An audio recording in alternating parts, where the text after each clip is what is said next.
अस्सलाम वालेकुम नादरीन, आप यूट्यूब चैनल देख रहे हैं। मैं इमरान खान। नादरीन, बड़े लंबे अरसे से मैं खबरदार करता चला आ रहा हूँ कि बलूचिस्तान की सूरत हाल ख़राब हो रही है। इसके ऊपर तवज्जो देने की ज़रूरत है, बलूचिस्तान को हुकूक देने की ज़रूरत है। लेकिन बंदूक और डंडे का खेल आज कहाँ पहुँच गया, मैं आपको बताता हूँ। सबसे पहले तो आप ये देखें कि खुद एतराफ़ किया DGISPR ने कि 4 दिनों में बलूचिस्तान में बहुत तबाही हुई है। बहुत सारे वाक़यात जो रिपोर्ट नहीं हुए, लेकिन इसके बावजूद जितना रिपोर्ट किया गया उसके मुताबिक 42 सिक्योरिटी फोर्सेस के लोग शहीद हो गए हैं, जिनमें पुलिस वालों की अक्सरियत है।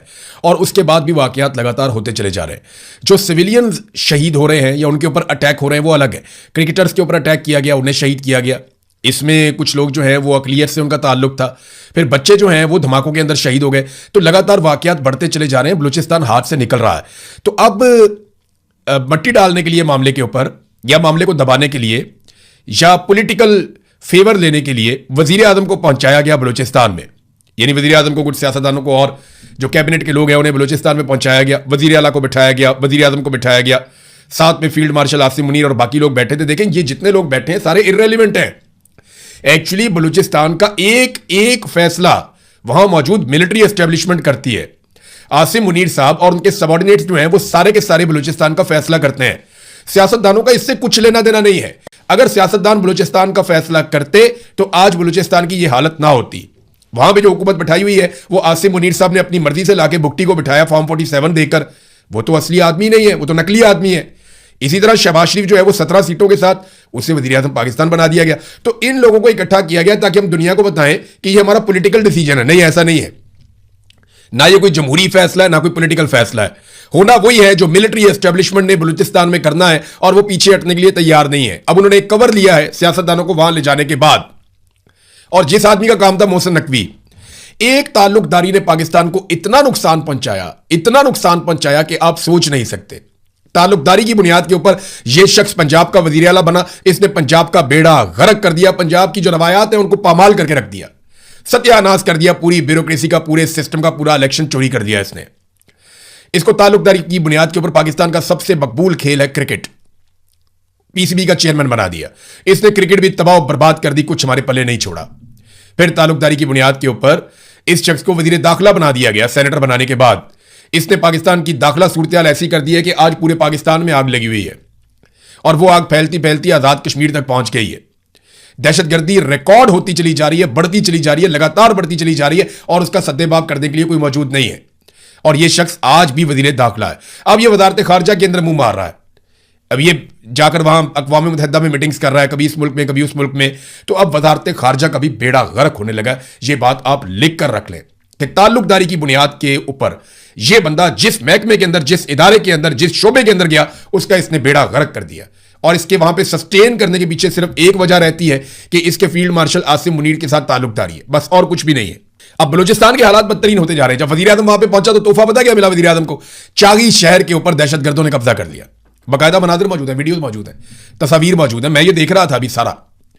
चागी शहर के अंदर BLA के लोग आते हैं। अब आप कहें फितनतुल हिंदुस्तान, फितनतुल इसराइल, फितनतुल यहूद, फितनतुल हुनूद, फितनतुल शैतान, आप जो मर्जी नाम देते रहे उनको।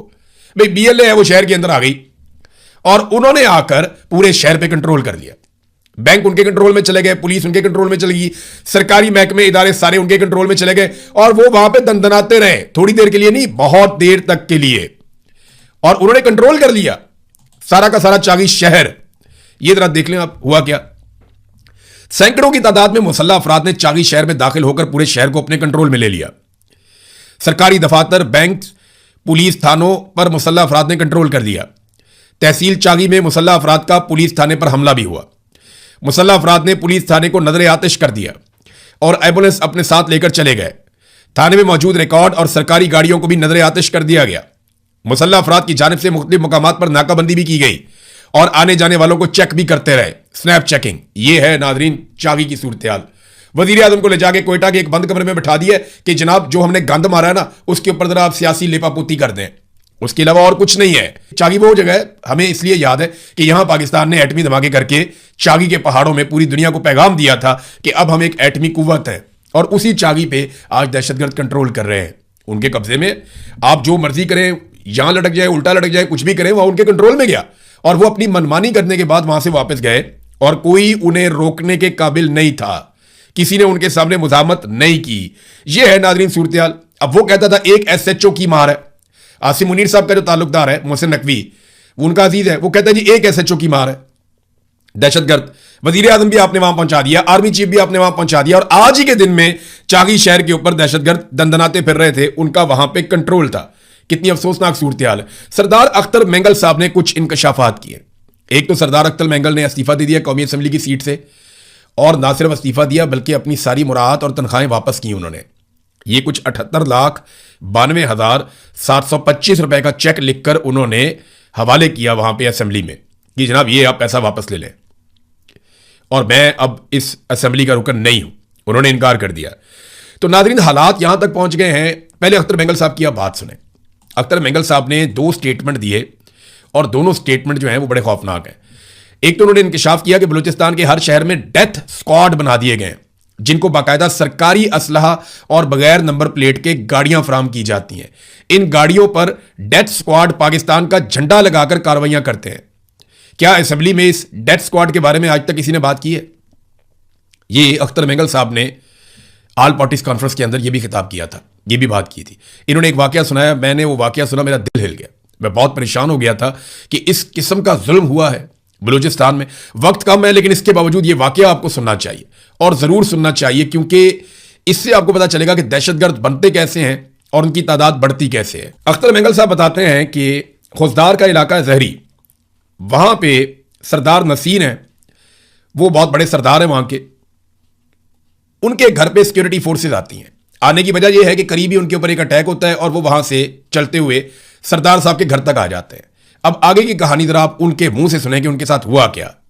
चहलकदमी करते हुए सरदार नसीर के घर के सामने आते हैं, आवाज देते हैं, उसको बाहर निकलता है। 70 प्लस उसकी एज है। Recently he is gone through a bypass, heart bypass जिसका हुआ है। एक पांव उसका फ्रैक्चर है। वो घर से अपने तीनों बेटों के साथ बाहर निकलता है तो मेजर साहब कहते हैं, गलीज अल्फाज में उसको बुरा भला कहते हैं और इशारा करते हैं कि यही दहशतगर्द है। और सिपाही जो कूद पड़ते हैं उस पर गले से पकड़ के उसको घसीटते हुए उस बुजुर्ग को उसके सर पे कुंदाख मारते हैं, बट मारते हैं। अरे कोई गैरतमंद बाप का गैरतमंद बेटा खामोश तो नहीं बैठा होगा वहां। कोई भी हो, मैं नहीं कहता कोई बलोच, चाहे वो सिंधी हो, चाहे पश्तून हो, चाहे पंजाबी हो, सराइकी हो, कश्मीरी हो, क्या आप में से कोई ये बर्दाश्त करेगा कि आपके वालिद बुजुर्ग आपके सामने उसको बेइज्जती की जाए, उसको तशद्दुद का निशाना बनाया जाए?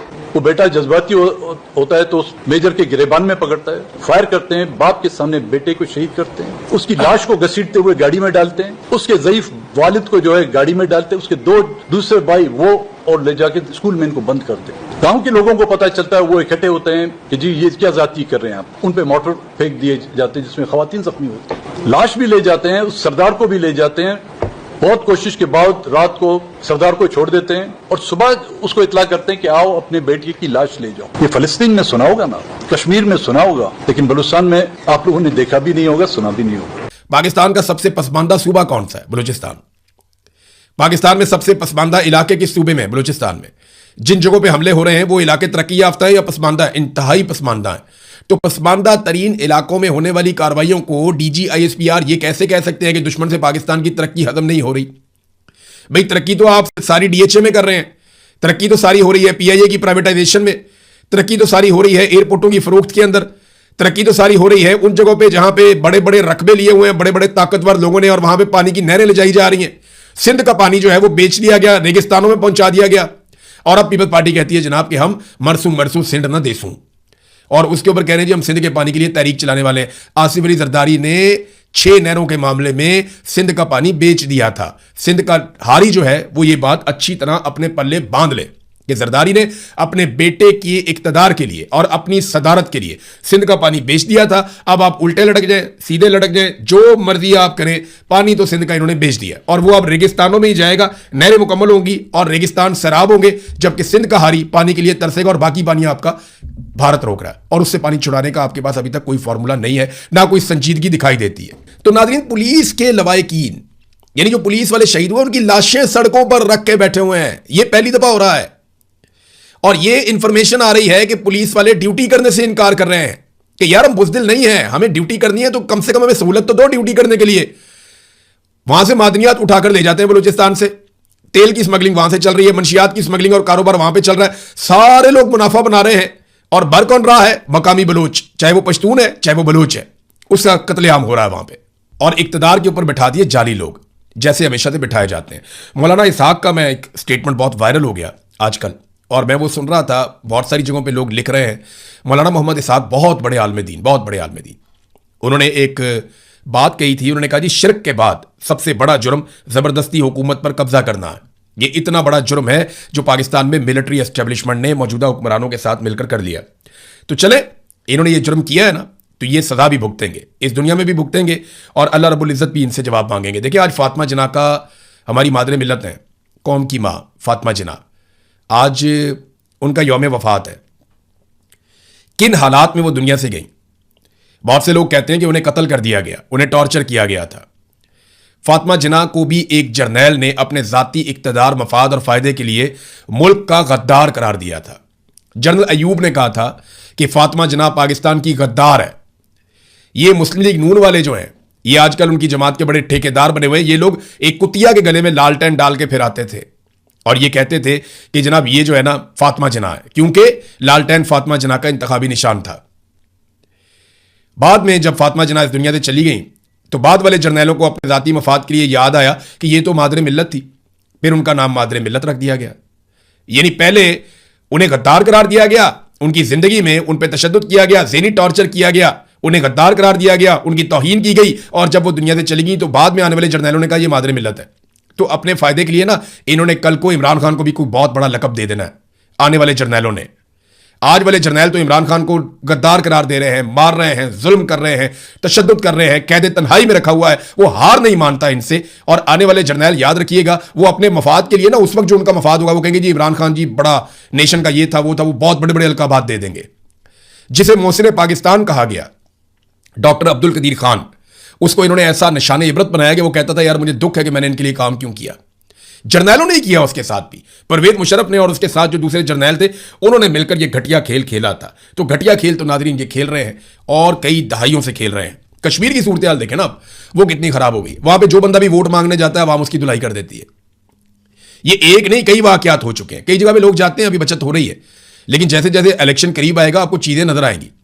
वोट मांगने नून लीग वाले, पीपल्स पार्टी वाले जाते हैं, लोग उनके ऊपर अटैक करते हैं। पिछले दिनों अंडा मारा उन्होंने एक आदमी को, जो सबसे तगड़ा आदमी बना फिरता है वहां पे।